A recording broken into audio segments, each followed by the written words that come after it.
improving myself is my biggest passion. I'm in love with it. Like, bro, every day I want to go to bed a better person than when I woke up. Even if it's 0.1%, who gives a fuck? I'm the most brutal and vicious and most ruthless champion there's ever been. Yesterday, you said tomorrow.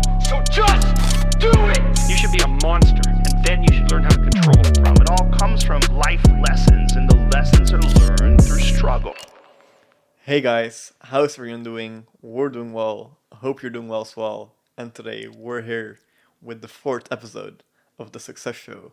And today we're joined by Ammann, and we're going to be talking about self-development, masculinity, reading books, working out, and all the other things we think are important for success.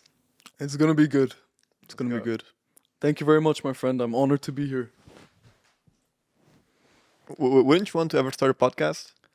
Bro, I thought about it for sure. Because What's I was holding you like back? thinking to myself, okay, listen, what would be just like work aside how much it would take or how little it would take, what would be the dopest way to make money?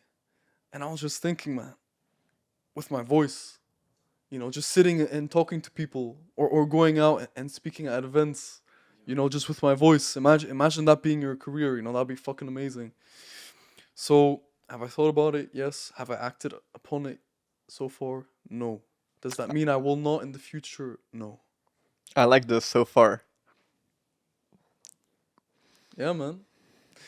Like, what are other good ways that you think you can make money in a way that like is cohesive to what you like? So not necessarily specific to me, but just in general, yeah? Well, okay. So basically, you obviously, if you're living alone, you have to pay your rent and whatnot. You have a cost of living. You have to pay that, yeah? So it doesn't... So everybody says follow your passion, which is true. But, at the beginning, if you have, bills to pay, you can't necessarily do that. So what I would say is, work a 9 to 5, just suck it up. Do some shitty job, some low skill job, get some money, and then after the 9 to 5, when you come home, when most people go and watch some TV or something, that's when the dreams are built. And especially on the weekend when other people are chilling, that's when you invest your time into your passion, which over time is then going to take over the 9 to 5. So that's what I think the best advice probably for most people, in most situations. Yeah, man, but they also have to know what their passion is, of course, as well. Not everybody knows it. But bro, I need to ask you, man. You're the one who's making the plays, bruv. You're the one, with all the top level guys, pursuing your dreams. I gotta be asking you, man. Firstly, how did it come to this? And secondly, what are the plans for the future? Very big question, but How did it come to this? If we're just referring to like my career as a content creator or media agency holder, then I think it started like a while ago. Like I started like when I was really young. When I was 8, I started taking photos of everything. Like I had like I'll grab it. One sec. So when I was 8, I got this VTech blue camera. It's called Kiddie Zoom, and it has like binoculars. And this is what I started taking pictures with. And I remember going to a museum with my mom, and I took pictures of everything, like everything. I think like it only has like 1 gig of memory, so it didn't save anything. But I was taking the pictures. So I guess that's one way of like uh purposely like visualizing like the dream. I didn't know I was doing it back then, but I was taking so many photos, and now it just became something that I do unusual, I think. And now I also edit videos to that.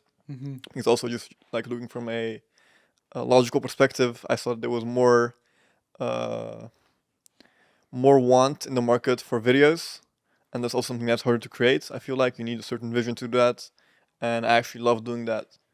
So I implemented videos as well, and then I saw that there was also like a need for like media strategies and content calendars and like the whole social media aspects of it for athletes and also for other companies.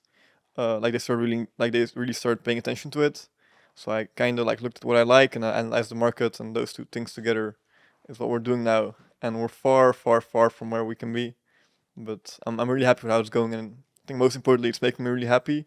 Like I feel a good fulfillment of like when I Mm. finish a project or when I deliver like a video or whatever.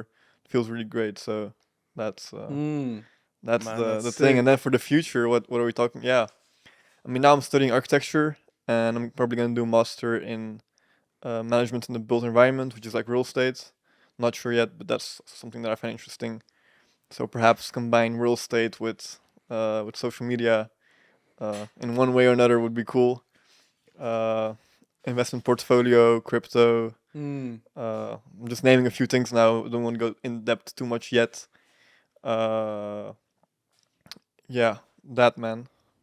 Man, it sounds amazing, you know? Sounds amazing. How many 20-year-olds have all of this stuff figured out already and have made the moves, you know?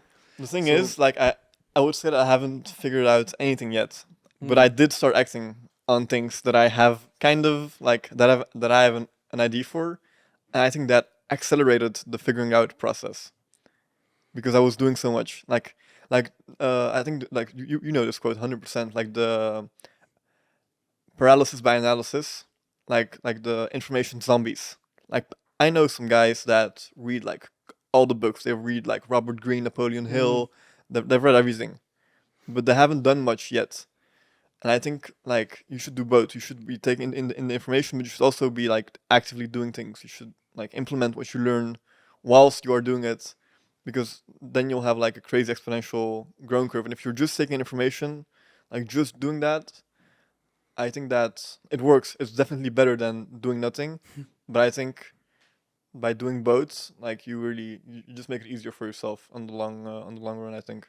man, you touch on a very interesting topic because I have to say, I have to sin. I think I would probably fall into that category as well a little bit of just reading, you know, and not doing as much. But in my opinion, I mean, the way that I've kind of justified it was I always had a lack of something inside of me, like a lack in my identity. You know, I needed to fill it with something.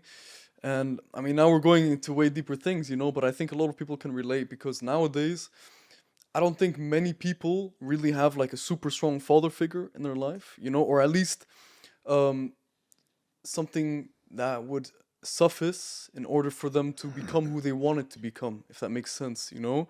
And it's really important. I know I'm going all over the place, but I'll come back to what you're You're not. You're saying. not. It makes sense. Okay. It's really important for a young man, especially, to have like a strong masculine figure in his life, you know, a masculine essence, because otherwise there's something lacking. And I can already tell from now being more self aware through the studies that I've done that when I was younger, I definitely had such a lack, you know, and we can go into it deeper. But I was always looking to fill it, you know, fill it with something. At the beginning, it might be, you know, just smoking weed, or when I was young, you know, going to parties like you know young boys do.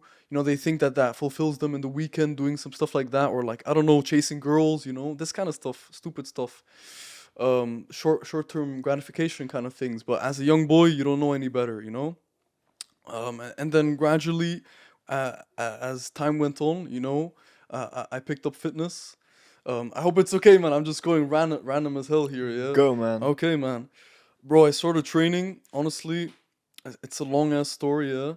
But basically, the strength training has stayed with me. You know, the gym has always been like the gym has been the I don't know if I can say it like this, but the gym has been the best teacher and a great father to me. Like it taught me so many things. Anybody who's been in the gym for a long time, they're gonna know it's the same thing for them. You know, it teaches you like you know as well. I would say this as well, even though I don't know extremely much about martial arts, I can say that it's definitely as well equivalent or to or even better in some aspects. 100%. Yeah. Yeah, yeah, yeah, Uh, yeah, yeah.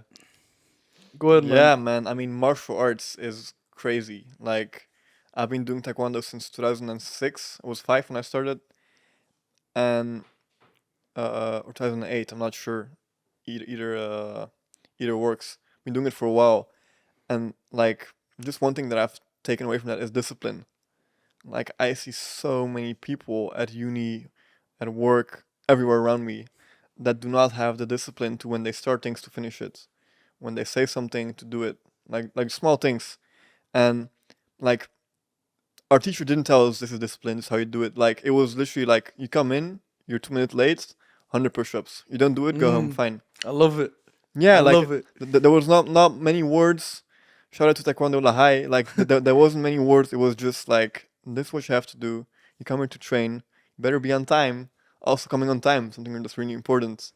Something that I also struggle with sometimes. Obviously, everyone does, but it reminded me like, yeah, back then I always came on time. I had to because I didn't want to do push-ups. I always ended up doing push-ups, but you know, for other reasons. Yeah. At least you got buff from being late. Yeah, there was a thought behind it. So yeah, just a small thing like that, it helps so much. And I think in the gym is the same thing. For me, like the both worked so well. Like at first I was doing martial arts, then the gym. Now I'm getting back to martial arts. So just sports in general, man. Like I think every sport teaches something, but then martial arts and the gym, they have this like a little extra thing that. For sure, man. I mean, you're fucking beating the shit out of somebody. Like, of course, you know, in moderation, you know, in a safe environment as much as possible. But I think there's definitely something to it. I mean, you can talk way more about it than I can, but there's surely something primitive going on in an interaction where just two human beings are going at it against each other. You know, it's a little bit like the American football, like that you've started now. You can tell as well, like the feeling you get connects you to something that our ancestors were feeling, you know, not to get too much like guru stuff, but it's definitely true, you know. Like a normal person, a sedentary person cannot relate, they cannot fathom the idea or just the going under a squat, okay, and having that weight on your back. Bro, most people cannot comprehend how it feels, you know, and going down and it feels like you're lifting a skyscraper or like the whole world is on top of your shoulders and you're lifting it up, you know, and then you do your fifth rep, you know, and you want to stop, you know, you do one more rep. It's this kind of thing, you know, that most people, unfortunately, that they don't, even though you can experience in other realms of endeavor, but I would say gym is definitely one of the best things, especially for the young guys, yeah? If you don't go to the gym, man, what the fuck are you doing, man? I would definitely recommend, highly recommend. I could give a whole presentation why you should go to the gym. And, I mean, yeah, man, I want to hear your 2 cents on this. Yeah, something really interesting. It was like a few days ago. I was in the bus with someone, and we were talking about books. And the guy has read so many books. Super cool guy. We talked about it for a long time. And I asked him, do you know Jocko Willink? Do you? Bro, Then I have to ask the rhetorical question. question. And I asked him, and he was like, "Yeah, man, I read this book. I read Tactical Leadership, and like I like it so much, but or it's something like that. Tactical. I'm not sure what it was. Oh, man, this is actually annoying me. Strategic. I mean, like Jocko. Dichotomy of leadership. Yeah. Yeah, and then he has another one with Lev Babin. Yeah. And I asked him. He was like, "Yeah, I've read it." And I was like, "And how do you like it?" He was like, "Yeah, I like everything, but like the gym aspect of it, and that you have to train and wake up in the morning. I'm just not that guy." That's literally like I'm quoting him right now. And I was thinking about that. I was like, "But do you think that if you would implement this into your life, that it would have like positive impacts?" He was like, "Yeah, I think so." I was like, "So like, do you think you should try it?" He was like, "Yeah, but like I'm not that guy, so it's not gonna work." That's a shame because I think it can only bring good, like the gym, like it's gonna make you stronger. Mentally, you're gonna be bulletproof after you lift some 200-kilo squats. Yeah. That's gonna it's gonna wake Not you up. only mentally, also you have some nice legs as well. Yeah, Not only- man, both. They're just like it's such a good place to like overcome obstacles when you're like, especially in the beginning when you go and you're like benching like 20 kilos, and then you'll go up really fast, like first week, second week, third week. You'll see it like doubling in like 2 months. And then you get a point where you're like, for me, it's like 60. I was like kind of stuck. And then, bam, 65. Let's go. Boom, let's get it. 65 bench, bro. And then you keep on going up and it feels so good. So just like that feeling of like overcoming things that you couldn't do like 2 weeks ago, constantly doing it, different exercises, different parts of the gym, different muscle groups. I think you can take that and use it for other things in your life. So I think that's one thing that the gym has really helped me with. For sure, man. I mean, for me personally, like it hasn't only been a physical transformation, it's spiritual, bro. It's getting to know who you are is what the gym does to you because it shows you it's reflection of how much pain you can take and how long you can endure the process, and how consistent you can stay over time, you know. And at the end, you know, the result that you get, it's a mirage, it's a mirror of your own character, which has developed itself over time, yeah. Um, so yeah, man. I mean, it's spiritual, you know. It's something that changes inside of your soul, you know. And maybe some people are gonna think, "Oh, that's fucking crazy. What are you talking about? Just lifting some iron, you know?" But truly, no. Like, especially from a younger age, you know, when you're not completely secure with yourself, like most guys are, like I was in the past. I'm still not 100%. You know, everybody has some insecurities, whatever. But it's just a great teacher, man. It's a great teacher, discipline, like you said. And yeah, man, everything that you learn from it, honestly, you can translate it over into life. Like, so often in my daily life, do I think of something like shit, it's exactly the same thing like in the gym, you know, like you have to stay consistent. Um, all of these things, man, I can't think of it on top of my head, but I'm sure I'll come to it afterwards. But Yeah. you know what I mean, right? Something really interesting and that I want to ask you more about, like, could you tell me some more about spirituality? Because that's Mm, something like personally myself, I'm not completely uh aware of what the meaning is. When people like say spirituality, I'm like, okay, because I feel like it has different meanings for different people, if that makes sense. So could you tell me like how you uh yeah, how you see it? for sure, man. I mean, bro, virtually almost every word has different meanings for everybody, you know, depending on their internal representation of the world. You know, that's why everybody has their own reality of the world. But spirituality, what it means to me, Yeah. man. Okay, so you know, normally people associate like spirituality with religion. Yeah. Exactly.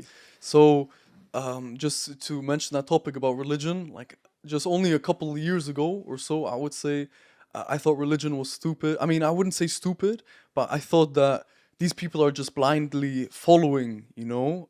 And I thought that there were some like rules that were certainly good, but I was very close-minded towards it, to be honest. But recently, I've really become very intrigued by it. You know, by every single religion, you can learn, so you can take some positive out of it, like you were saying before. Um, and why I think it exists, religion. I mean, en masse, humans are they they need leaders, they're followers, they need something to believe in, they need a higher cause, you know, they need a meaning in life, you know, which we can discuss later on. And of course, I can't sum up religion in just like a 5 minute talk, you know.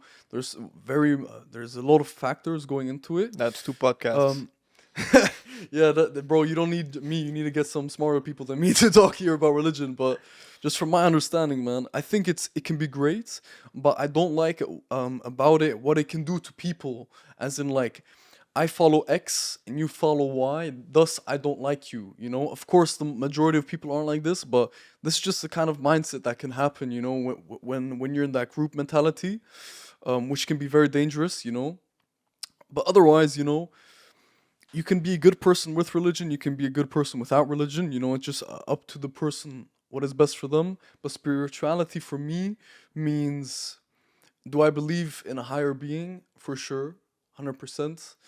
um I don't really use the term God too often, even though sometimes I do, just because of the connotation that is towards it, used towards it, like, you know, an old man with a beard. But yeah, man, that's about it. I don't know I can say some more, but No, I mean yeah. that makes complete sense. And just to get back to what you said about that you don't like the fact that some religious people, because they are followers of a certain religion, because of that reason they cannot go on with other people that are following other Mm-hmm. religions or religions or that are not religious at all. I think even in the books, like I haven't read all of them, obviously, but I don't think that's the way that God would have wanted it to be, Mm. because I just don't think that that makes any sense. I think like God would have wanted all of us to live together and help each other and uh, influence each other in a positive way, and teach each other about different things, and so that everyone can like like take good things from every religion and learn about it as much as possible and better yourself. I think that's the most important thing, like to better yourself, and certainly like having a cause, having like a goal in life. Religion can really help with that. I've heard that many different times. Also in a podcast before with Omar, we talked about how that has helped him and Mm. has for both of us like perhaps uh, made sure that we didn't do certain things that were not good for us, and that we knew like that we know of that they weren't good, but because of religion, it's like, yeah, man, if it's written there, and we also kind of have the pre-feeling that it's not really good, then we should probably stay away from it. So I Mm. think those things, like, you should just like, if you can take a lot of good things from it, Yeah, and for it's sure. really interesting. It's really interesting, and I'd love to learn more about also other different religions, to basically learn as much as possible. That's something that's really interesting. Me too, man, for sure. I mean, I would love to do that as well. But if you think about it, if you've read like a lot of the self-help books, or just honestly a lot of, I think Jordan Peterson has a whole entire like lecture like slash seminar about this, about the Bible and certain religions. But I think the original uh book of wisdom was literally the Bible. You know, if you look at Think and Grow Rich from Napoleon Hill, or I mean, there's plenty others. You know, just almost anything, a- any kind of work from nowadays, you can kind of relate it back in some way or another to the Bible back in the day. You know, it was kind of like a guide for people how to live their lives, and I think it's wise to do such a thing, because now you can argument or argue if it's wise to have rules in a society. You know, should we just have complete freedom, or should we just let people do whatever they want? You know, so I definitely think there should be some rules. You know, but obviously not too excessive, not where you they control every move. And yeah, it's interesting because now we can get into democracy. And if you think that democracy is a good idea, because for example, Socrates actually was against democracy, or he at least criticized it. He was saying something of the likes of this, that if you're on a ship, okay, you're on a massive ship, right, and you're going through a storm, are you gonna want all 1,000 members of the ship to tell the captain what to do, you know? Or not even the captain, just to steer the ship. Would you want 1,000 random people when you're going through the storm to decide the fate of your life? Obviously not. You would want the group of the most um, intellectually fit, or not even intellectually, but just the group that's the most fit to handle the situation. You know, the captain and the crew, you would want them to take care of it.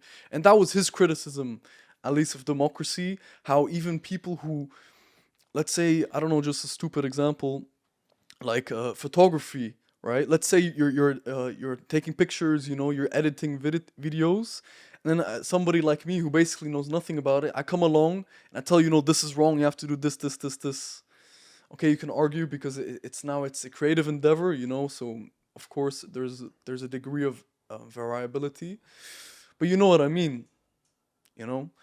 So it's something interesting to talk about. I'm not saying I agree completely to what Socrates was saying, but yeah. Yeah, I think I see what you mean.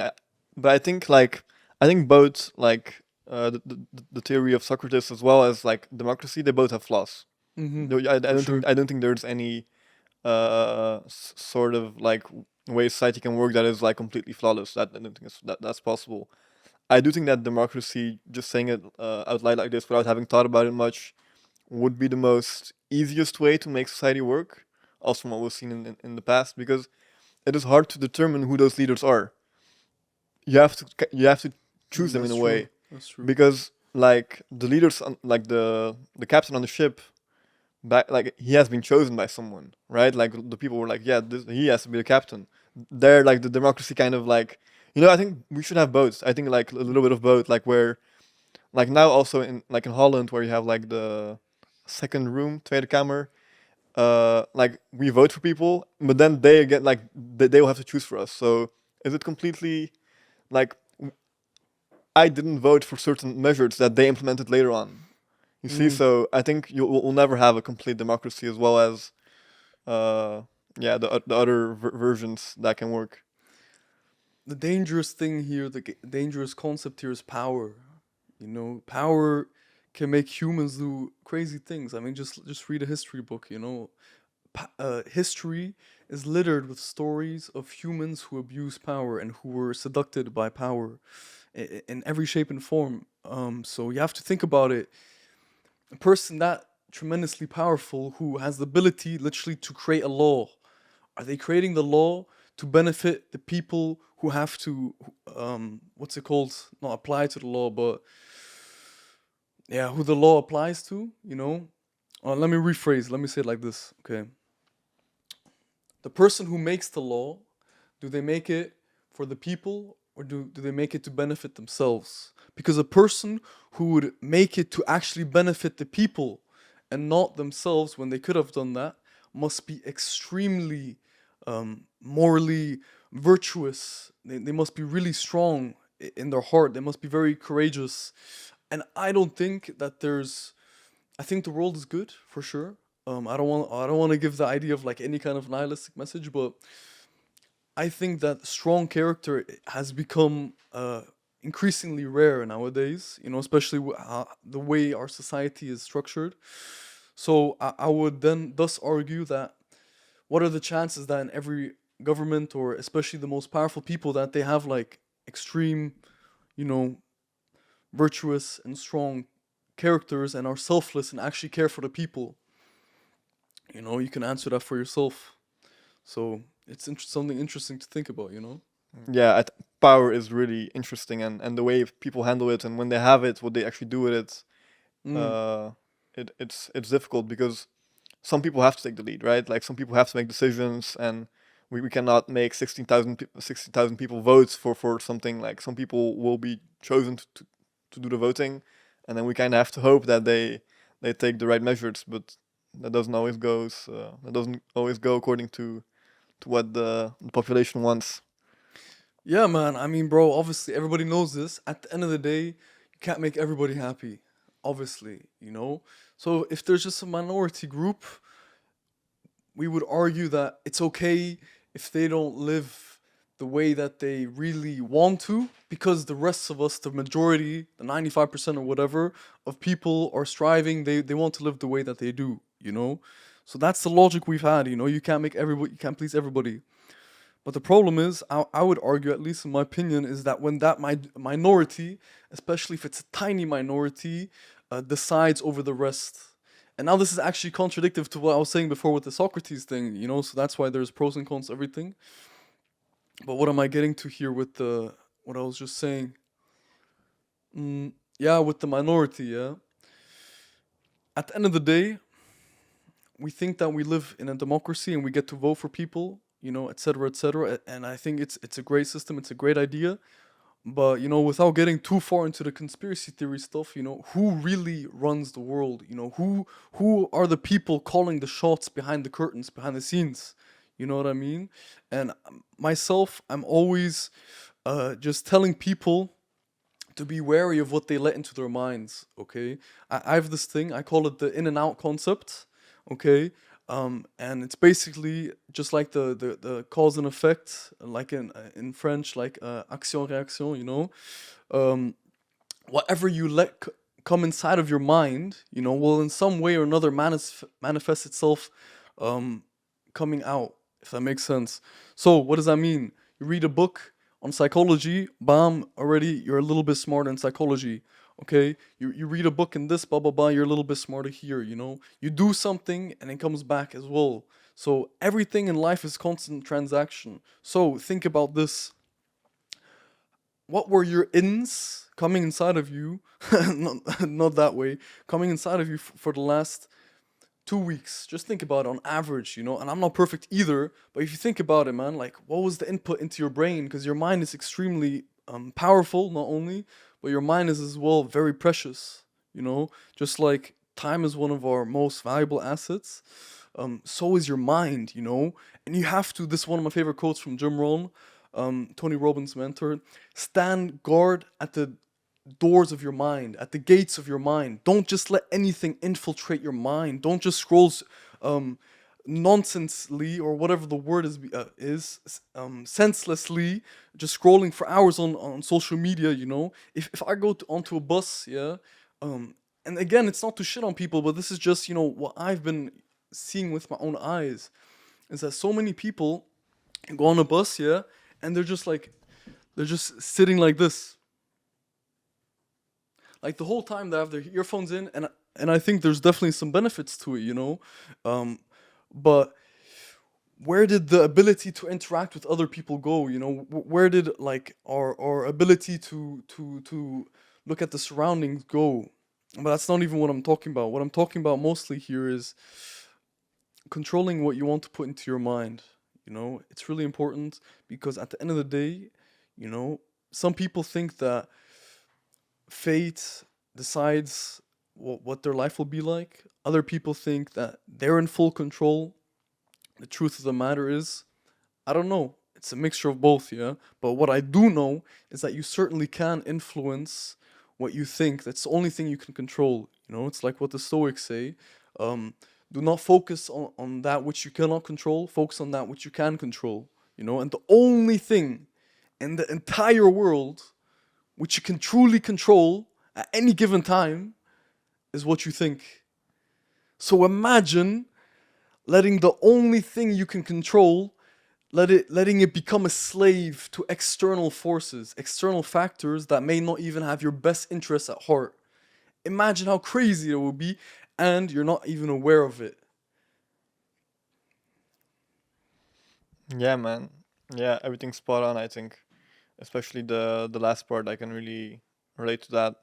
Because also now we've seen the amount of power that media outlets have, especially when you're scrolling on social media. Like, Instagram has the power to put up anything they want on your feed in the form of an ad or the form of anything. Like, they could just make a huge pop up and you'll see it. And when you've seen it, you can't unsee it. So yeah, like it's dangerous. It's really dangerous. And also now in this holy month of Ramadan, like I know some people that try to like stay off social media for like 30 days, 31 days, just to like completely detox their brain from all this like false information that we get.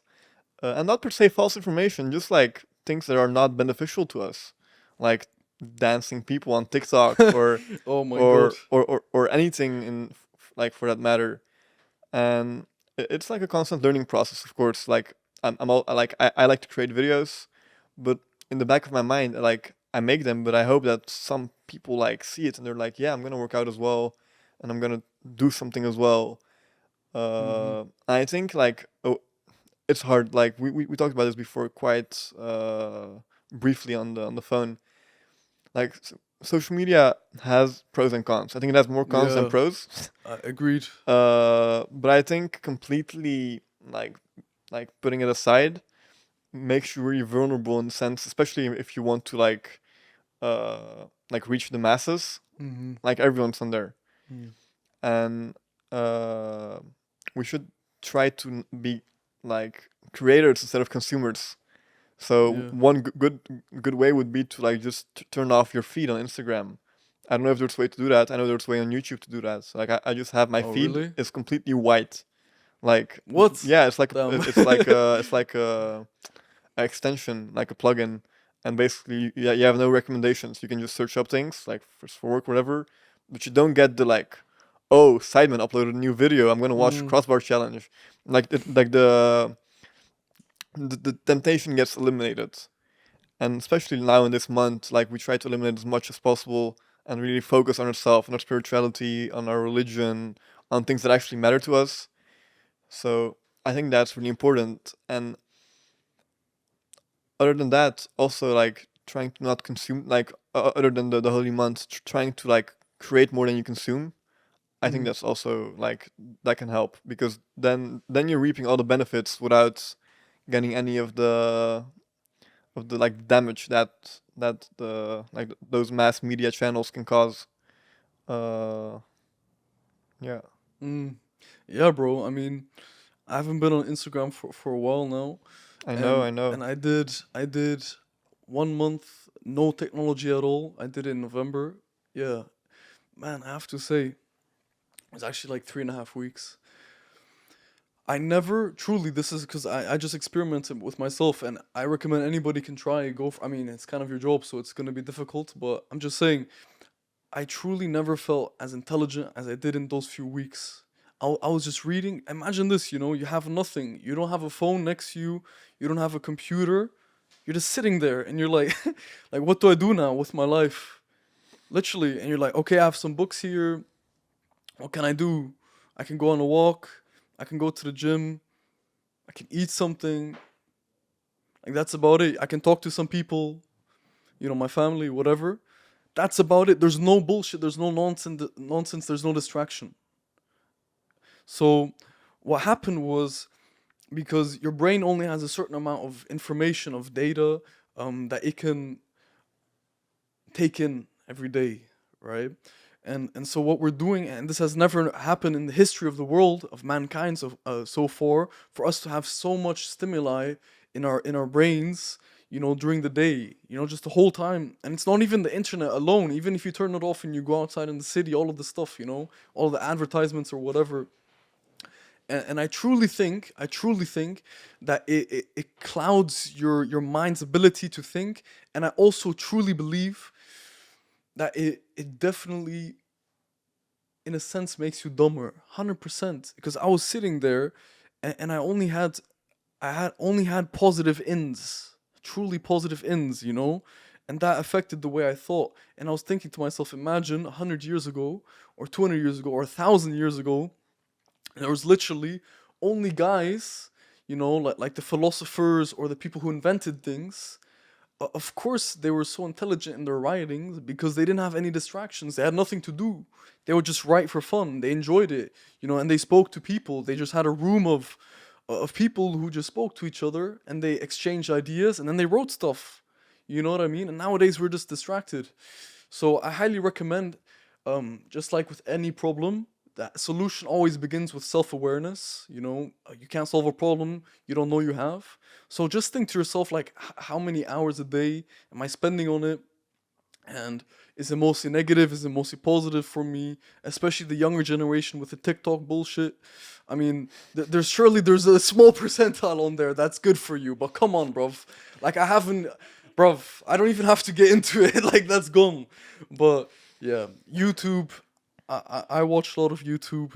Of course, not all of it is super highly intelligent things, but there's a lot of good stuff out there. But what's interesting is how do you determine the difference between good and bad ends for you? Because I think that's where that's like a crucial aspect of this. Because I think that if people would be aware that TikTok is like messing with their minds and it's like completely deregulating their dopamine receptors, if they would be aware and they would even know what dopamine means, that would help. But then we'd have to give like a whole biology lecture about dopamine and how the receptors work and how if you watch TikTok for like 3 days, that will actually impact the way you can have a conversation with your wife because like you won't have a like Not only the conversation. yeah, but just like your attention span gets shorter. Like it has so many bad like it has a lot of bad like it can have many bad influences. But how do we determine the difference between good and bad ends? Like, what was your vision on that? I mean, great question. But if you really want to get philosophical, I mean, Shakespeare said nothing is either good nor bad. Only he who sees it can deem so, something like that. Wow. So you can say the same shit for anything, right? But then that can become a truly controversial debate, and you could genuinely have this debate, like talking about crazy topics, if it's good or bad, because it's truly only the power lies in the eyes of the beholder, right? For you, something might be absolutely nuts, and for another person, it's normal. So, anyways, but to get back to it, just leaving that aside, okay? It depends on the individual. I don't think you can just have like a complete black and white for everybody. you know. So, but I definitely would say that, you know, I mean, this is a necessary, that this is expected, that a person has a goal and that a person has a purpose. You know, at least they're on their way to finding the purpose. So the content that they consume should be at least X amounts conducive to benefiting your purpose or getting yourself one step closer to the purpose. Yeah. So maybe it's 80% of the content helps you. Maybe it's 60%. I don't know. You know, you have to make your own number, you know, and stick to it somewhat. Yeah. And and having like shit on social media and all of that. Having said that, don't get me wrong, okay? I could rant on just for just as long about all of the benefits. It's truly amazing, the true potential that the internet brings to us, because what the internet is, it's basically, it's a collective mind of the whole entire world. You know, it's all of the human brains, like consciousnesses and thoughts, like posted in one place. And within the snap of your fingers, you can just find the solution to the question in your mind. You know, it's insane. If you try to explain that shit to somebody 150 years ago, they would slap you in the face and say, "What the fuck are you talking about?" Like, that you can talk to somebody on the other side of the world just like that, or maybe 200-300 years ago that would be the case, or that you can have a question and within like half a second you find the answer. They'd be like, "What? How is that possible?" You know, and all of these things. You know, all of these things, and yet, where do we spend our time the most on the internet? Is it searching up things? Is it becoming a better person? Is it, you know, is it conducive? Is it beneficial to your purpose? Or is it wasting time? Yeah, depends on the person, right? The thing is, these fucking social medias, they're designed to make you addicted. I mean, basically anybody knows this now. I guess most people should already know this, but still they do it. You know, it's like knowing, I don't know, like cocaine. It's like knowing you that cocaine makes you addicted, but you still do it. You know what I mean? That's insane, because in my opinion, my definition of insanity is not when you don't know what you don't know, you know? If you don't know something is bad and you do it, okay, it's normal behavior. That's what's expected of you.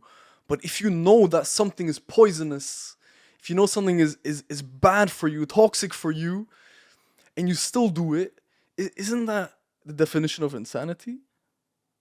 It's going against your own human instinct to survive and to thrive and to become a better, or actually no, that's not a human instinct. Biology is you're biologically designed to survive, not to become the best version of yourself. That I have to say.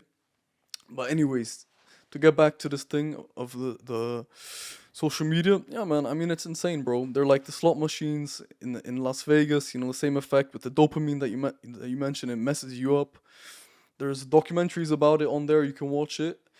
But like I said, man, I don't want you just to listen to this and just get a sour taste, like, oh, this guy thinks that this is all bullshit and blah blah blah. It's all negative. No, you know what I'm trying to do is show you where the trash is. Okay, I'm trying to show you that stinks. Stay away from that shit. And what I'm trying to say is, look over there. There's the bright side. There's the mountain. You know, there's the light. You know, and it's difficult to do so in the way that I'd like to. But one of my favorite sayings is, it's like there's a painter, and then there's an eye specialist. Okay, so the painter shows you the world as he sees it, and the eye specialist shows you the world as it is. So it's something beautiful to think about, you know? So instead of me telling you, go and do this, go and do that, you know, same applies to anybody. If they tell you, go and do this, go and do that, it's bad. Do your own research, do your own thinking, yeah? You know, you have your own mind for a reason, and be a student, not a follower, okay? If you take one thing away from this whole podcast, is be a student and not a follower. Don't just blindly follow like a sheep. You're not designed to be a sheep, at least in my opinion, you know. You're supposed to be your own thinker. So yeah, be a student, take what's positive, take what you think is right, and don't follow anybody. Except for, you know, in religion, you can make that argument that they're followers.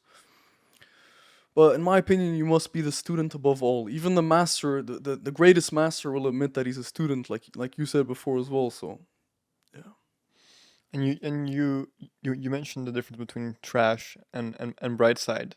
Now, practically speaking, because we want to give the audience as much Yeah. value as possible, let's assume that TikTok is trash. We don't have to assume it's a fact. Uh, what would be the bright side? What does it look like? Is it books? Is it like podcasts? Is it dark web information that the masses cannot get their hands on? Like, what do you think it looks like? Man, it's a tough question, but I think I know the answer. Change, and the same goes with everything. Everything begins within, okay? And the same thing with the gym or with reading books, whatever it is, man. It all begins within. You know, the change begins within and it ends without, okay? So when you're asking the question, what is the trash and what is the bright side?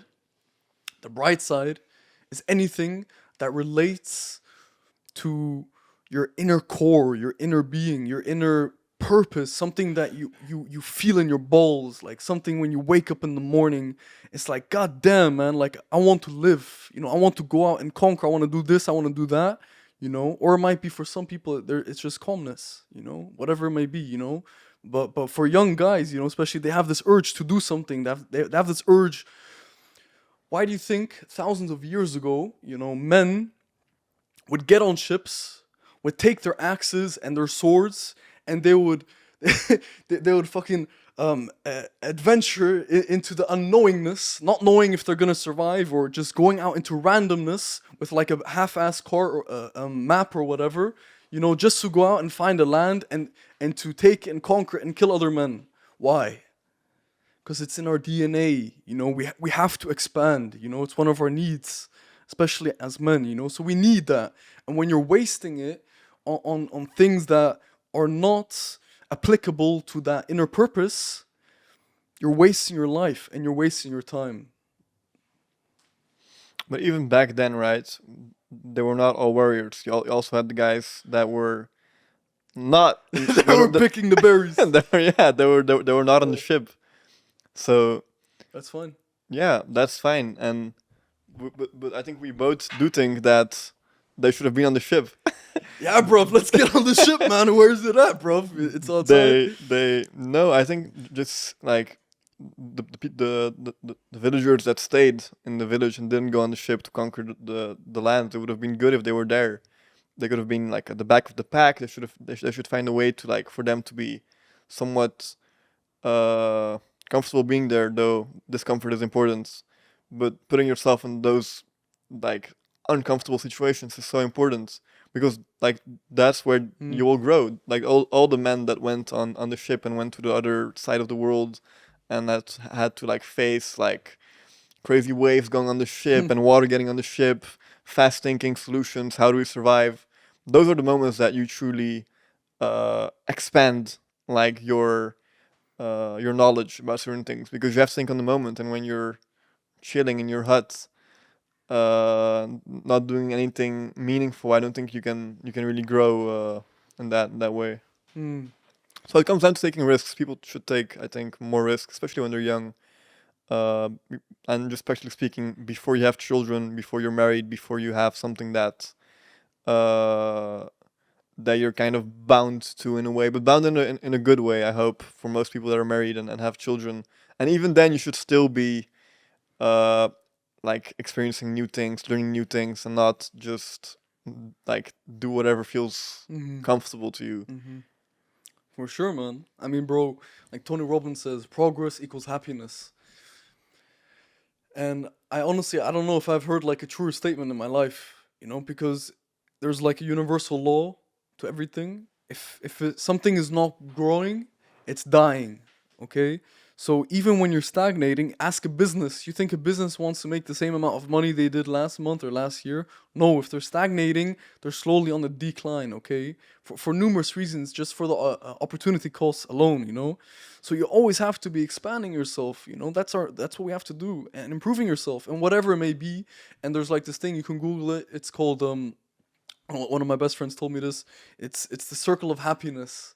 It's called, and there's like certain things. It's like the pizza that your sister brought on the other podcast, and that these things that are necessary in order for a person to be fulfilled. And in my opinion, because people talk about balance a lot. If you look at this pie, how much should you have of this, of relationships? How much should you have here of wealth? How much here of health? How much here and this and that? Family, whatever. The funny thing is, balance is not 50-50. Balance is balance is not the same for anybody. Balance for you could mean 99 and 1 for something. So balance is something that you have to find out for yourself, in whatever it may be. And after time, this balance can shift as well. Let's say you have this period because life is cyclical, and you have this period that you're just grinding, you have your head down, and you're working on something. Let's say you're writing a book. You take, I don't know, 1 year to write a book, okay? And then you have to publish it and blah blah blah. But in that 1 year you're focused, and you ticked something off in your career. Now you can focus on something else. Maybe your girlfriend wants some more attention from your kids, or maybe you want to, I don't know, get more fit. Whatever it is, you can change. But I think it's important, and also Robert Greene writes about this as well in Mastery. He talks about, focusing on one thing at a time. There's so many books about this as well, like The One Thing, or there's another one. There's so many. Anyways, essentialism. Basically, focusing on one thing, one main thing, and keeping a few other things like on the side. Like the side quests a little bit. So yeah, man. I think I just mentioned a lot of stuff, but Yeah, yeah. it's great. It's great. And something I think I mentioned this in all the podcasts that I've had before. Tim Grover, the trainer of My man. the trainer of Michael Jordan, personal trainer, and like he was helping him with a lot of things. I think it wasn't just personal training. That he doesn't talk about it too much. I find it interesting. That's true, actually. Yeah, I yeah, never yeah. noticed that, but that's He true. never really mentioned Yeah. it. Like he doesn't talk about it too much because he keeps his ways of teaching secret in a way. I think it's really interesting. But that's beside the point. He says that balance is zero. Like Yeah. if I would spend 1 hour working out, 1 hour on school, 1 hour with my future wife, 1 hour with the kids, 1 hour cooking, I'm not gonna advance on those things. I'll be maintaining all of them. I don't think that's a good way to live. I think there are some things that you should make a priority of and be like, okay, these 2 years, they're to grind, they're to hustle, they're to make money, they are to learn new things, they are to like conquer the world basically. And if you're gonna be doing all the small things like cooking and stuff, at some point you have to like some things you should prioritize certain things, and that will mean that there won't be any balance. Like there will be priorities, and I think that's more important. And like as you said, balance can be 99 to 1. Like that's so like subjective, and we often hear these people say like, yeah, but you should do this, and then you should like there are nights where I slept 2 hours and I'm still really happy I only slept 2 hours because I got so much shit done in the hours before I went to sleep because I just had to get like work done or whatever. And like those are the moments where you like make the difference. When people are sleeping like the 9 hours and you wake up at 6, workout, feels good, man. You get to the gym, no one's driving, sun's not even the sun's not up yet, and you're there in the gym smashing the weights. You get back, sun is still down, take a shower, go to school, get all your shit together, eat. Like, and it doesn't seem really balanced to me, but it works for sure. Bro, ordinary people get ordinary results. From Louis Simmons. It's a quote. And it's true, man. You want to do extraordinary things, you must use extraordinary knowledge, and you must do extraordinary things. It's logical, you know? And for me personally, I truly believe in like the whole principle of like detesting mediocrity. Because in my opinion, even if let's say theoretically on paper that the norm is amazing, the norm is great, everybody's happy, everybody's fulfilled, happy days, unicorns and sunshine, everything's good, as the norm. But why not raise it up? And once that's the norm, why not raise it up again? Now you can say, okay, you should just be happy with what you have. And I think that's just another way of looking at life.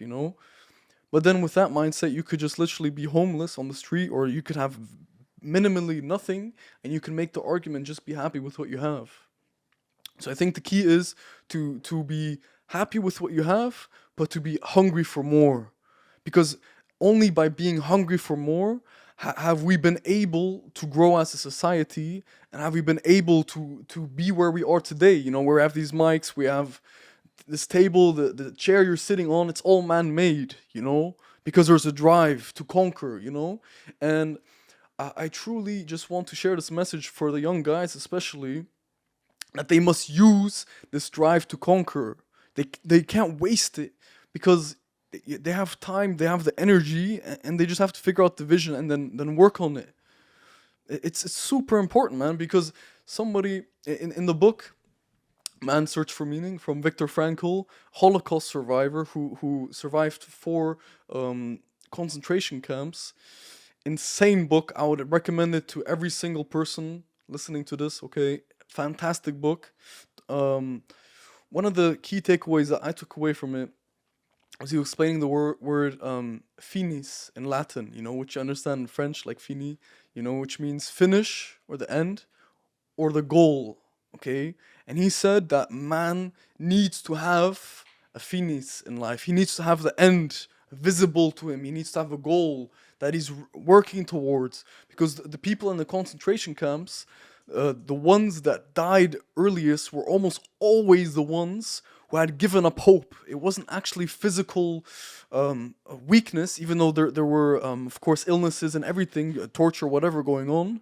It was truly when the person lost their drive to live, and they didn't see anything that they could look forward to in the future, like their family or pursuing a work of art. And the author himself, what he said, what kept him alive, was at the beginning, his book was stolen from him by the Nazis. He was writing a book because he was a psychiatrist, and it really pissed him off because he wanted to finish the book and he wanted to share his knowledge with the world. And that was one of the main things that kept him alive, because he had something to look forward to, you know. So what can you take away from this, you know? Think to yourself, like, what do I really want? Like, just turn off the phone, you know, actually pause the video, just chill for like 10 seconds, lay back and think, what do I actually want in this life? You know? And it's a difficult question, and everybody has to answer for themselves, you know. And then the action plan. You reverse engineer the way to get there. You see the small steps, the 1% things that you can do every day to get there. You want to become a great businessman? You have to be in good shape. You have to look good. To take care of yourself. Small things. How can you do that? Wake up a little bit earlier. Drink some more water. Go to the gym. Read some books. Uh, go get a haircut. Like small things, just like the little things. And people always are like, oh, business, like, but I'm like an introvert, so I can't really talk with people. Sure, those are the cards you're dealt with, and even that is like subjective. But imagine someone doesn't like to talk a lot, but he wants to become great at sales. Two kind of like opposite things. Like, what are the things you have? You mentioned this. Like, what are the things you do have in your control? Almost everything. You almost have everything in your control. So then you just look at small things that you can do to, like make, just like give yourself more chance to succeed at it. A lot of people just like take too like big like a too like general approach. You're like, okay, business, I'm gonna do a course, this and that. No, it starts at the little things. You have to get the right habits in place, the small things. And I want to ask you, like, what are some habits that you have in your daily routine that, for your feeling, really helps with just like growing? Okay, so I'll answer the question, but I'm gonna go a little bit around first, okay? So remind me at the end Go if I ahead, forget. for sure. So about the habits thing, it just sparked something in my mind. So for me personally, you know, like I mentioned at the beginning, I think I had a lack, okay, when I was young. And due to this lack, I was always searching. I was always trying to fill the hole, you know, and I'm sure if you go to psychologists or therapists, ask them, they would say the same thing. I'm sure it's an actual thing, you know, when a person lacks something inside and they need it filled. So, anyways, I went through phases in life, and this is something that I've been always like aware of, but especially nowadays. I've always gone through phases of times where I would go through something, experiment with it, and then move on to the next thing, okay? And there were so many phases. Like for example, when I was younger, just drinking and partying and going out and doing stupid shit, with friends. I had that phase, but I did it, and I knew it wasn't for me. I moved on. Okay, another phase. I had a breakup. And it was difficult for me, and I had to get over it. It didn't take that long, but I learned something from it. And what happened afterwards was, at the end of the breakup, I mean, at least at the end of me getting over it, I saw Tony Robbins. Okay, this led to me to the next phase. Okay, because it was kind of a phase of shittiness. Like, I was just mad. I was full of hate. But I unleashed it all in the gym. I had that outlet. Anyways, I can go into depth. In We can go in depth later on. But anyways, I saw Tony Robbins. And he was talking about how you need to be forgiving, you need to be grateful, blah blah blah. And I was like, shit, man. Maybe this guy's onto something. But my mindset was at that time. Like 2 years ago, it was the only way that I could work out and train, which was the most important thing in my life, which was the longest phase of them all, which is ironic. Um, but the meaning to my life at the moment, at least for the most part, was the training. And I could only train by using dark energy and by expanding like all of the hatred and all the emotions, that had stored up from having a lack. Okay? So that's what my training was for, as an outlet. But then here Tony Robbins comes, all of a sudden this older man, talking to me, on a seminar, and it completely changed my perspective, because perspective is everything. And anyways, so I realized that I don't have to put all of that negative energy into this, I can just let it go, right? And so I went on to my next phase where I kind of started experiencing more, like the femininity of things. I started listening to different music. I started listening to like more upbeat, yeah, happy kind of music, or like pop. I don't know, that kind of stuff. And yeah, just I think when I left my Instagram, I kind of left it off at that phase, like just being happy, everybody be happy, spread love and peace. Which I like. It's definitely good. But I went through that, and then I met the red pill phase. Like where it kind of talked about masculinity. Anybody who's familiar with the term red pill, you can search it up. There's a lot of negative associations to it, but if you actually look into the community, there's a lot of positives. And anyways, Could you explain that? Because I'm the not red fami- pill? Yeah, please. Okay, so basically, almost every man who goes into the red pill community or just finds out about the red pill has gone through something. Okay, Okay. so you don't just stumble upon it randomly. There's a reason why, like somebody broke up with you, or like your life is going to shit, or I don't know, some kind of like crisis, right? Hardship. Hardship, yeah. What the red pill is, it used to be called unplugging from the matrix.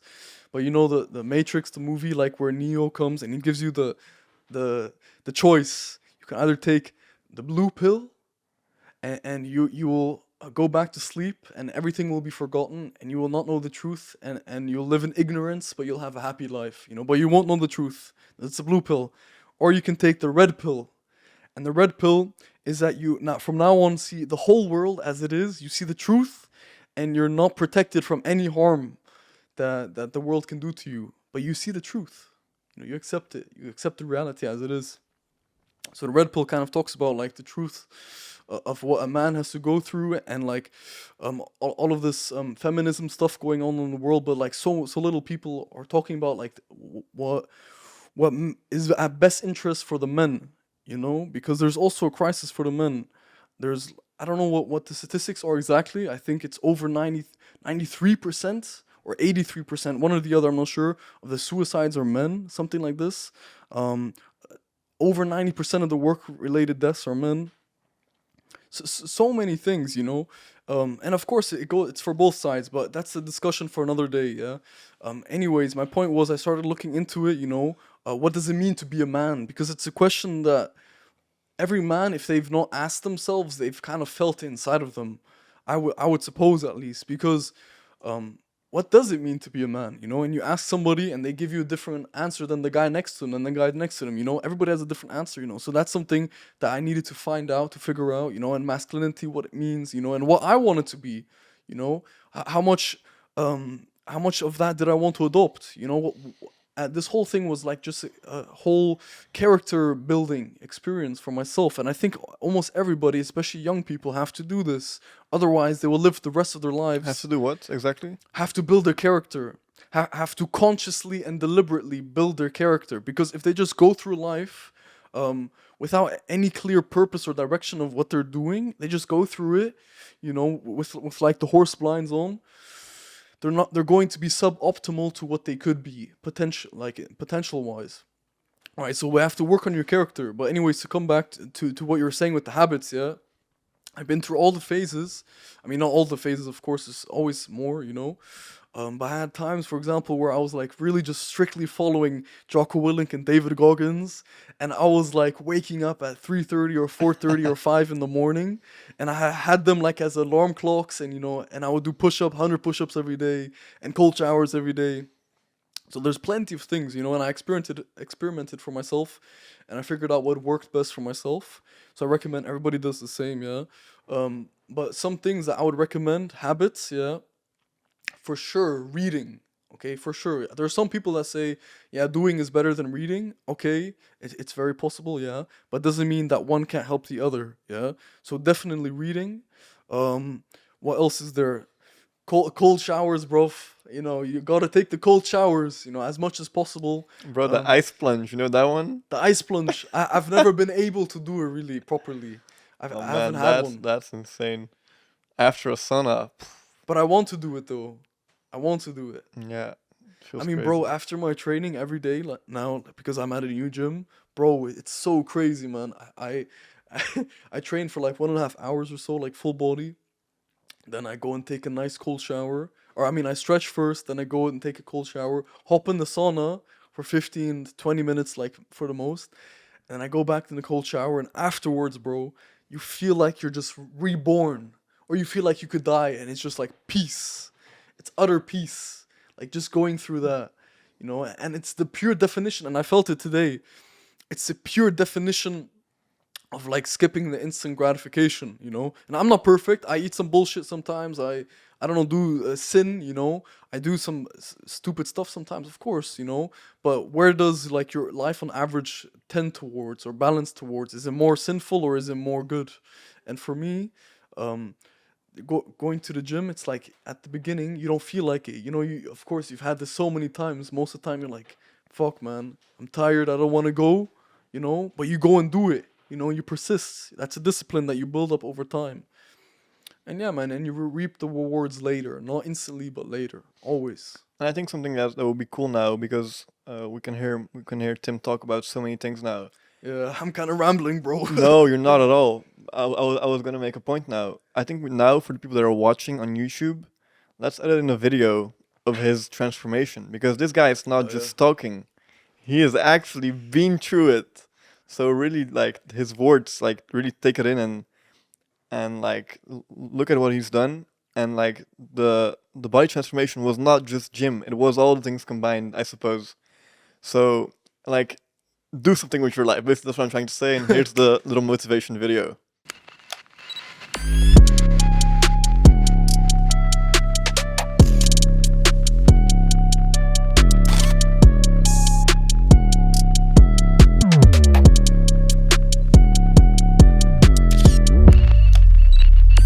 I'm the most brutal and vicious and most ruthless champion there's ever been. Yesterday, you said tomorrow. So just do it! You should be a monster, and then you should learn how to control it. It all comes from life lessons, and the lessons are learned through struggle. Have you ever thought about hunting? Oh, bro, I'd love to hunt, man. I'd love to. Because we Just- we have been talking about like the primitive man and how Yeah. man was at its, can I say purest form? Most primitive form. I'll say purest form. Yeah. We were hunting, we were gathering, we were conquering, and now we're just playing Call of Duty and Fortnite. Yeah. So, what's your thought on hunting? Bro, I'd love to. I mean, I mentioned this one at my dinner table with my family. I was like, if you eat meat of any sort, you should at least be obligated to once in your life to actually kill an animal that you're eating. Like if you're eating a cow, at least once in your life, kill a cow just to see, because what we've done nowadays, I'll get back to the hunting thing, yeah? You can remind me. What we've done nowadays is our society has removed us as far as possible from death.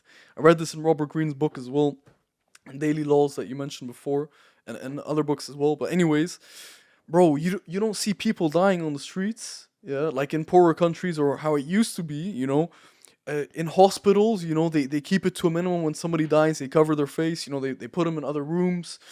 The animals, they don't show you how the animal's butchered in most places. It's just there, the meat's just there. Nobody actually, most people have never killed anything, you know?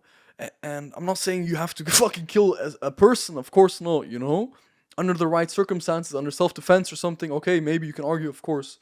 But what I'm saying is, you just get the product, or let me say it like this. You get the product without actually having done the work to get the product. You know what I mean? Or like you get the meat without having done the hunting at least once. There's like a saying, everybody wants to go to heaven, but nobody wants to die. Or like everybody wants to be a beast, but when it's time to do a beast too, there's nobody there. Right? So you have to be willing to pay the price to get the thing, It's important. And with the hunting thing, now to get back to the primitive part, I think, not that I'm some kind of fucking sadist, or what, I don't know what you call it, sadistic person, like who finds joy in killing or whatever. That's not the case. I've gone fishing a few times, and that was the only time where I killed an animal, like an actual animal you could eat. But bro, I'd love to, just to get a feeling. And I think like Joe Rogan and these guys do it with their pals, with like probably Jocko Willink and these guys. Cameron Haynes, they're all Yes. there, man. Yeah, you know more with than the I bow do, and arrow. probably. I find it so What cool, about man. you? Yeah, man. I'd love to hunt. I'd love to hunt, and I find this funny. I like my. I was at the school trip last week, and my dad sent me a video of a cow that was gonna get killed for like an event, and I showed it to a friend. He was like, "Oh, you're gonna kill a cow?" And I was like, "Yeah, yeah. When you eat meat, like it's also killed. It doesn't just like get born and then Yeah. you have the meat." And then they were like, "Yeah, but are they gonna kill themselves?" So I was like, "Yeah, like they're gonna cut the head off, and then like that's how business goes as usual." And I think that's also the most natural way to kill. Not sure, I haven't done much research about it, but that seems right to me because there's less pain. It's not like they're getting electrocuted and then they're getting like mushed Yeah. together like they're doing in the McDonald's. Don't even get me started on McDonald's, man. Yeah, man. Let's leave them out of the conversation. So they don't deserve it. But The yeah. viewers deserve better, man. We're not talking about TikTok, so they deserve better, okay? But yeah, I think hunting is good, and like I think in some way, like we're talking about like masculinity, and I think it will like it brings people back to their like what their ancestors were doing, because people had to get fed and people had to hunt.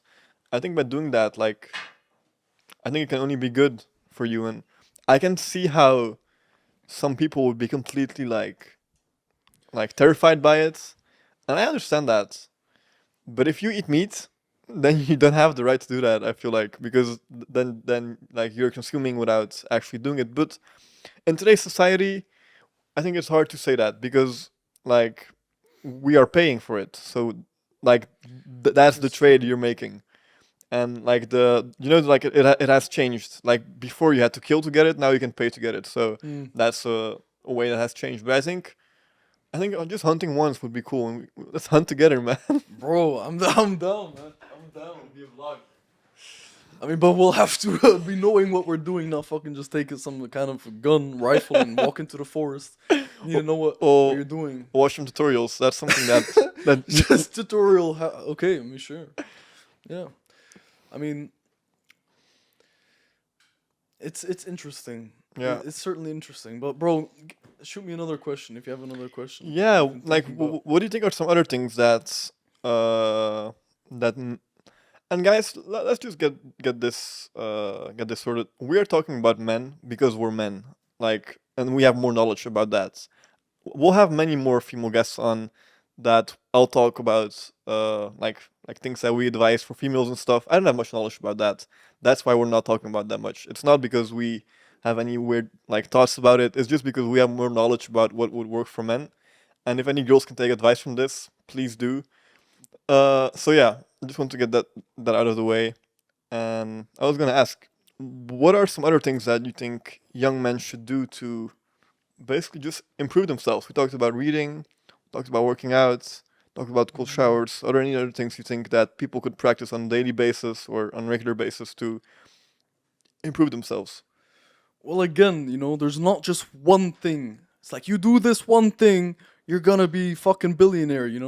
It's a combination of things. But the most important thing that I can say, you can Google it for yourself. Find out these habits like waking up early, training, doing cold showers, eating right. Going to sleep early as well, getting enough sleep. Blah blah blah. So many things.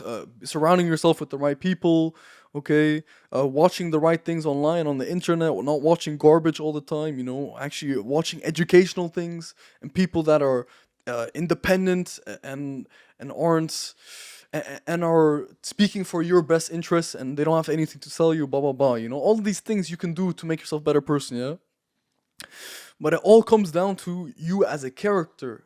Okay, because I don't know who said it, but I forgot who said it, but it's basically like Warren Buffett. Okay, if you took Warren Buffett and you took away everything from him, everything. Okay, he's old. Like, let's say he doesn't die. Okay, you take away everything from him, he's gonna have a large amount of it, if not everything, back in X amount of years. 10, 50, whatever it may take, he's gonna get it back, okay? Why? Because of his knowledge and because of his character, especially. Skills pay the bills. Skills pay the fucking bills. It's same thing with anybody who's extremely successful. They're there for a reason. They're there because they deserve it. And you're where you are right now because you deserve it. So am I, so are you. Because you deserve it because of what you've put in, you've gotten out. Okay? So in order to reach whatever it is, and if you're like me, you're reaching high. If you're like him, you're reaching high, then you have to as well become a person that can reach that height, okay? And how do you do that? Just by reading? No, by doing the thing. We're like Ralph Waldo Emerson, do the thing, get the power, of course, So it takes time, but now I've wandered off and I've lost my train of thought as well, but yeah. Yeah, let me just ask him to that. I think what he said was interesting, and he mentioned that where you are, you deserve it, right? That's what you said. Like, yeah, you get what you deserve. yeah, you get what you deserve. Yeah. That is, I think I'm speaking for Tim now. Like, when we say that, because I agree with that. Like, when we say that, it's not to say that, like, imagine someone has died in your family or something bad happened. Like, we're not taking those things into account. We're taking into account things that you have control over. So that is how you look. Like I mean, physically, like your training regime. You can train more, you'll get bigger, you'll get leaner, whatever your goals are.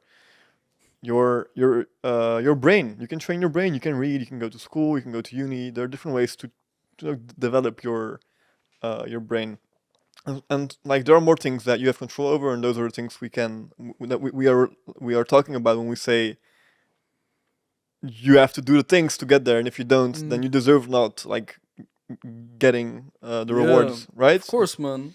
Usain Bolt didn't get the world record from wanting it or from just sprinting for a few weeks. No, he didn't get it from talking either. What he did was he got it from fucking decades, or at least over 10 years, the 10,000 hours he put in, and then he deserved to win. Okay, that's the way it is. Now the losers are gonna say, "Oh yeah, but he had the genetics.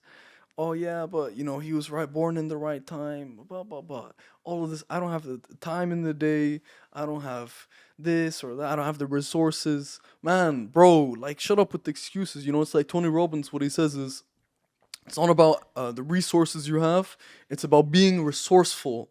That's the key. So if you have, I don't know, you can make any kind of example. It's like a person with a lighter who doesn't know how to use it is more useless than a person who has 2 twigs and a stone and can fucking make a fire. You see what I mean?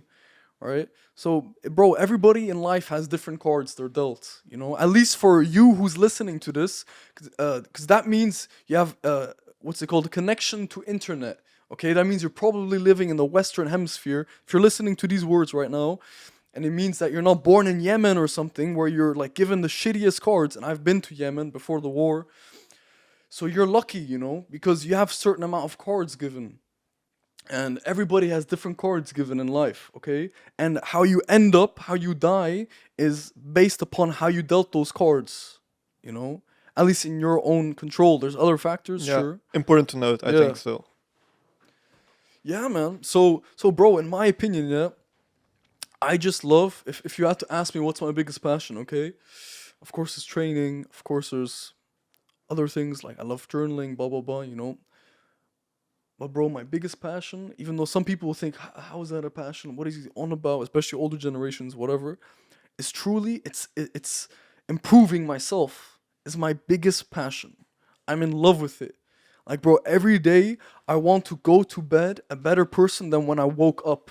Even if it's 0.1%. Who gives a fuck? Have you ever heard of the compound effects? Exponential growth, and I love doing it, and I just want other people to adopt at least a similar attitude. Remember what I said. Don't listen to what I'm saying, but make your own conclusion for it. Like, I'm not trying to be, even though sometimes it sounds like it, I'm not trying to be the painter, but I'm trying to be the eye doctor. I'm trying to show you how it really is, because if you really look down the road to see how it really is,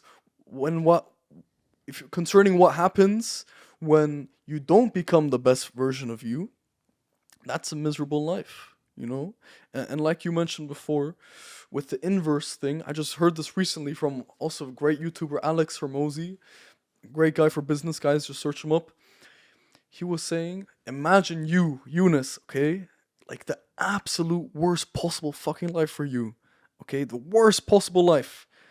At least that's in your control. You start getting like super fat, like overweight, like you have no money, you're broke, you're living with your parents if they're still alive, whatever. You have no contact to women. I don't know, man. Just all of these things that would make you miserable as fuck, right? And to become successful, just inverse it. The opposite is what you have to do. It's pretty simple. The thing is, everybody out here knows how to get abs. Bruv, everybody here knows how to get abs, You just, if you don't, which you do, I'm sure, you just Google it real quick, okay? Or you watch a video. But 10-minute ab videos, guys. They work. yeah, and my man Younes, you got some ab videos out there for... We'll put some links in the description, guys. Yeah, man, we're plugging my man. But just because you have the knowledge, yeah, most people have it, but they don't use it. And now we come back to the thing with the knowledge, with doing. Yeah, bro, knowledge is not power. Knowledge is potential power, okay? It's obvious. If it's just stored within you and you don't use it, you might as well not have it, okay? But in my opinion, it's at least still good to have just in case for the future. You know what I mean? But Yeah, man. I think Iman Gaji, I don't know if you know him, also a really interesting guy. He was talking about prepping the vessel.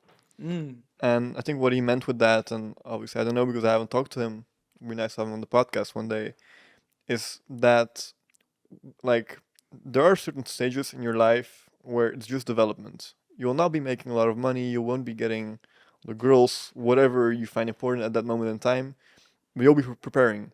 What are things that you can do to prepare yourself? Things that he mentioned, I'm just going to talk really practical, I'm not going to, like, get too philosophical. Meditation. 10 minutes of meditation every morning when you wake up. Visualize your goal. Think about the things that are important for you. Just that. Working out. 45 minutes of physical activity. 45 minutes of physical activity in a day can bring you so far. I think that's like a very good hygiene standard you can have. And let's face it can be walking, it can be running. Ideally, you're smashing weights in the gym so you get bigger as well. But there will be some days where you're super tired, and even then, it's debatable. You should probably go to the gym. But if you can't, for some reason, go for a walk. It also has a lot of good benefits. It's better than nothing. Those are the two things. And after that, reading. I think he mentions reading. Read books, self-help books.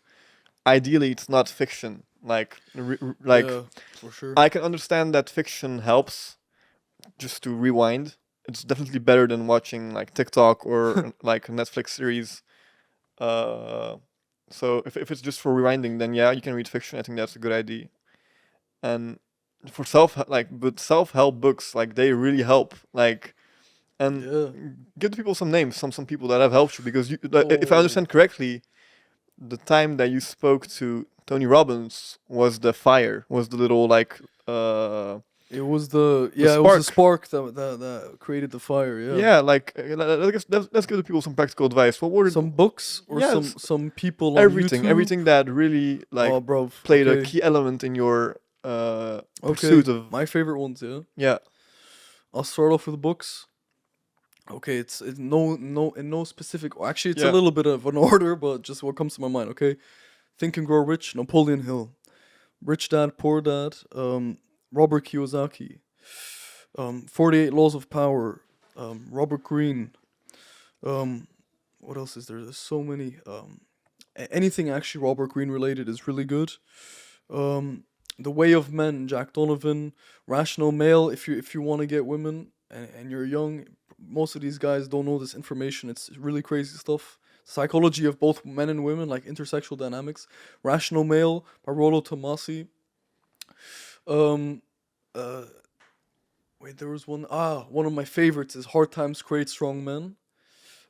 By, fuck, what was his name? He died like 2. Yeah, Stefan Arnio. This is one of the books, guys. Genuinely, order it. Okay, it's like 20-30 bucks. Okay, it's not that much if you just save it up a little bit. You should be able to, what's it called, afford a 30-buck book. Yeah, if it's gonna change your life, Guys, especially. there are PDFs. Yeah, Z Library. You know it. Of course. Are we not allowed to say that? I don't know. Fuck it. we might bleep it out, but you guys are smart enough to find it. But it's always better to have it in hand. But yeah, Hard Times Create Strong Men really switch something in my brain. If you have an ounce of testosterone in your body, it's gonna make you think differently. Okay, bro, so many books, man. Man's Search for Meaning, Viktor Frankl. 100 million dollar offers, Alex Ramosi. Yeah, man, and then there's some sports science books as well, but it's not for everybody. And those are just like the basics. I'm sure after when I watch this, I'm gonna be like, "Fuck, you should have said this." So there's so Yeah. many guys. Just search it up. Tony Robbins has good books. So many good books out The, there. the thing is with books, what I've noticed is that like I'm gonna be honest with both Think and Grow Rich and 48 Laws of Power. First of all, with Think and Grow Rich, for people that have read it, like I had a lot of difficulties to get into it because like it was a bit like vague, and I still think there are some things that like like some more substance would have made it better, because I think it's hard for a lot of people to comprehend it at first. I think you really have to read it like 3 times to understand what he's talking about. But like it comes down to like believing, right? I think that definitely is a key part. So, but like with these books, if you don't understand them directly, it's normal. But keep in mind that when you're reading them, like you're doing something that's good. Like by reading them, you're actually like developing yourself and your knowledge. And perhaps there's knowledge that is not as true anymore because they were written a long time ago. But just take like you can take a lot of good things from them, and not everything that is written in the book has to be like, yeah, I can apply this. Yeah, I can apply this. You won't. You won't. But believe me, on TikTok you'll find even less. So you like Yeah. it's like you have to balance them off. And then with 48 Laws of Power, like I find it's a pretty dark book. Like if you apply all those things in your daily life, you're basically like a master manipulator, and you can like it is a way that people can look at it. But the way and a lot of people like that have read it are like, yeah, but if you read that, then you become so dark. I think like having the knowledge that is written in that book can be so useful, because then when people are manipulating you, you'll understand what's happening. You see what's going on. So don't be too close-minded when reading these books. There will be some things that you might not agree with, but like for example with 48 Laws of Power, with like the whole manipulating thing, that's the whole stigma around it. Knowing when you are getting manipulated, I've had that after reading the book. Like I can see it more easily, and like yeah, he's applying that principle right now. So that is really, yeah, I think that can be really useful. Yeah, bro, you're completely right. Of course, like I said, be a student, not a follower. We can get back to that later. Even though I Thinking of Rich really truly was amazing, but like you said, the power lies in the eyes of the beholder. Some person completely changed his life. Another person's like, what the fuck is this, right? So it depends on, perceive the world to your advantage, okay? Something I also read in The Art of Success, another book that's really nice, especially for the people out there who are really insecure about themselves. I don't know, like shy or whatever. They think they're gonna be losers or they are loser, whatever. Read The Art of Success, man. It's gonna broaden your perspective in life, like show you that fucking anything is possible, yeah? But to get back to what you're saying that something with the 48 laws of power. Bro, I was about to say something. You were saying how with the dark, Yeah, I was basically saying that a lot of knowledge that is in the book can be perceived as pretty dark, but you should use that in a way that those like in between brackets, like dark knowledge is not used against you, yeah, and but you have to be aware of it. And the only way you can be aware is to read about it, to talk about it, to like actually like see something in front of your eyes that uh, contains those kind. Because you'll never learn those things in school or from having a regular conversation with your parents if they are not crazy like into those things. that's true. That's true. What I was going to say, and this is not at all to like showboat or anything like this, yeah, but in my house, I've been privileged with my parents, that I've been able to afford books. Some of them I paid for my own money. But I'm just saying for the record, okay? Go into my place where I'm living right now and I have a pretty good library, not like a massive super library, but a pretty nice library, and it's been accumulated over the last 2 years, okay? Now, I heard this quote, and it's so true, bro. Judge a man when you enter his house, not by the size of his television, but by the size of his library. Okay? How many young guys out there are buying books, actually buying books and reading books, and not just fiction shit, which is okay sometimes, sure, but reading self help books, all this positive stuff that can actually genuinely help change their lives, as it has for so many other people. It's like the whole George Orwell. Have you heard of him? I've read his books, man. You read it? Oh my man. I've read Animal Farm. Animal Farm. Yeah, I mean it's the least like hard to get into, but it already like depicts some of the like dystopian side of the world. It's interesting. So what do you think about then what's happening right now with the concerning I mean you don't have to go too deep, but like just what Yeah. I'm saying at least, Yeah. I mean, like there are some things that you see, like some things that are written in the book that come close to what's happening right now, and even with called 1984, right? Have you read it? No, but I have it and I know what's it about a little Yeah, bit. read it. It's really good. Yeah. I've read that one as well for a school assignment. So it was a pretty good Okay. school assignment. That's a Actually. that's a good Yeah, school assignment, looking man. back, Congrats. it's interesting, man. A lot of parallels, but I don't think we're quite there yet. And maybe there are some things like that have happened, but you can see like some like the world is going in that direction, and those books like kind of like wake you up to like what's happening, because like he describes it from like a outstander perspective. It's not someone that has any like he doesn't benefit from writing those things. And of course, those books are pretty dark. We can say that, but there are some things that you can take away from that. I think for sure. Bro, let me put it like this, okay? So, when was the printing press invented? Like 15 something or like in the 1500, I think 15th century, I believe. The Gutenberg press, the first one I think, right? What happened afterwards? Society bloomed, it completely changed society because people started learning how to read, they became literate, information was able to spread more quickly. Yeah, before that, like if you went to a random person, they were like a fucking idiot, compared to what they were 100 years later, it's just simply evolution, and how things go. But anyways, imagine you try to explain to somebody 200 years ago or 300 years ago, even 100 fucking 50 years ago, what the situation is like today. Like I mentioned before, how you can just with 1 second like find any answer, almost any answer in the world, you can find it online. How you can get a book shipped to your house for 10 bucks and it's in your house in front of your door the next day. And you can learn anything, right? Do you think that anybody with half a brain 200 years ago would have thought, holy shit, this is the biggest opportunity ever.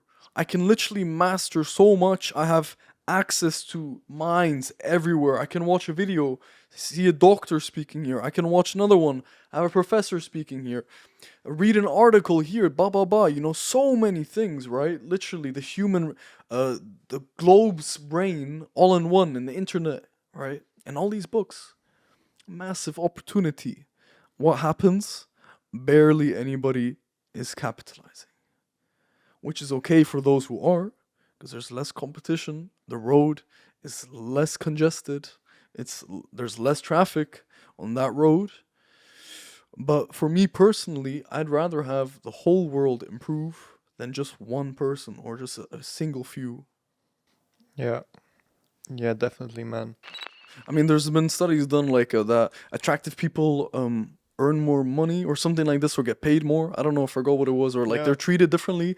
Like if you have a politician, a picture of his face, and you want to vote for him, you're more likely to vote for the good-looking guy. So I understand that's a genetic thing, you know? And fuck it, you know, you can't change it, bro. You can be ugly, you can be born in this world. Thank God I'm not. But you can be born as like some little short guy who gets bold when he's like 23 or something. And like, I don't know, as a small dick or whatever. Like just all of the bad cards are played in his hand, okay? But he can still have a great life, okay? I don't care. Like even you see disabled people, okay? There's one guy, Nick, I forgot his last name. He's like really close together to Tony Robbins, yeah. He basically he only has one arm, I believe, and no legs. That's all he has. He has one arm. I'm not even sure how many fingers he has. Okay, he's disabled, and he said when he looks at people and he just sees people just in traffic going home from work, and they're like fucking pissed off and they're like shouting at each other, or just in general people going through life and not being happy or whatever, you know, just not making the best out of it, you know. You know what he said, and this is so true. They're laughing at me. They're telling me I'm disabled. But in reality, the only disability that they have is their mindset. You know, I might be disabled physically, but my mindset is right. And their mindset is not. So who's going to have the better life, you know? It's all in here, bruv. Yeah. No, exactly. I agree with that 100%. You want to wrap it up, my man? Yeah, man. I think that's a good way to end it off. Train this, but also train your chest and your biceps. Train Bruv, everything. get big, man. Also glutes. Girls like the glutes. And also, no, for real, man. There's actually reasons behind it, like from you can imagine. And also the neck, legit. Look it up. Oh, bruv, I could keep on going. Let me just advertise the neck for 1 second, Yeah, okay? Because go it's ahead, so man. It's underrated. important. It's so underrated. Search up Alpha Destiny on YouTube. He's one of the innovators of neck training. He mentions it like since a long time. Anyways, look. What is it? Predators have their eyes in the front of their face, okay, in the front of their head, okay, and it's mostly carnivores, right, or omnivores, so both. Prey, okay, prey. So most of the time, herbivores, most of the time, have their eyes on the side, okay, so they can see all around for the predators coming at them, okay. Now, where do the predators most of the time attack? You know, it depends with animal, blah blah blah, of course. But if you see a fucking lion jumping up to a gazelle, where does he snatch it? In the neck. And so many others as well. You know, it's the neck, because it's the neck that is so vulnerable, and it connects your head, literally your head, what you need to think and to stay alive, connects your whole head to your body. It's your neck, okay? And there's so many muscles here as well, and so many people neglect them. Anyways, right? Just Google small neck versus big neck. Just Google it. And you're gonna see so many different examples, yeah. And you just look far more attractive, first of all, if you have that larger neck. Okay. Secondly, it's also a biological thing, at least in my opinion. Like that's my whole predator thing theory, that the neck is where you go to for the kill. That's why if you have a stronger neck, you also appear more robust, more hard to kill. Yeah. And thirdly, what was the third one? First one was, safety, okay? I have a friend, a friend of my friend at the gym. Is an old story, but he was in a car accident, okay? He was in a car, and he's a fucking buff guy, like a really big guy, okay? And he was in a car accident, really like, I forgot the speed, really fast, and he flew out the car. He went through the windshield and rolled for like 20 meters. And then in the hospital, the doctor told him, holy shit, you should be dead or paralyzed if it weren't for your big neck. Your big neck saved you. And that's why, look at Mike Tyson, man. Look at all of the boxers, martial artists, American football guys just from holding it. So many the Formula One races to resist the G-force. Just having a big neck, even if you're skinny, but you have a big neck, it just makes, it's an illusion. This whole thing about training and attractiveness and aesthetics, it's also an illusion. You know, that's how they get you on social media. That's also why social media is it's horrible for like your body dysmorphia for most guys, or just in general body norms. Even for women, this is bad, okay? Where it's just all photoshopped or great lighting or all of this stuff, or on steroids. Like everybody's on fucking steroids almost. It's insane. So it's not healthy for you, okay? So put it to the side. Anyways, train your glutes, train your neck. I'm out. Good way to Thank you end it very off. much for having me, by the way. I'm honored. Thank you very Tim. much. It was a great talk. Is there any way people can find you if they want to get in contact with you? I mean, not really. Well, okay, you can send me an email. It's timgetsgains01@gmail.com. If you don't know how to write that, just search me up on Instagram, but I don't use Instagram. I'll be back sometime, probably. I don't know when, so you can follow me on Instagram if you want. But otherwise, send me an email if you want to get in touch with me. That's timgetzgainz01@gmail.com. We'll put it on the screen so people can see it as well. And yeah, man. And yeah, please, okay, if you take one thing away, become a better version today than you were yesterday, okay? That's about it, man. It's fucking simple. It's not hard, bro. My man. Thank you, bro. Appreciate it, my man.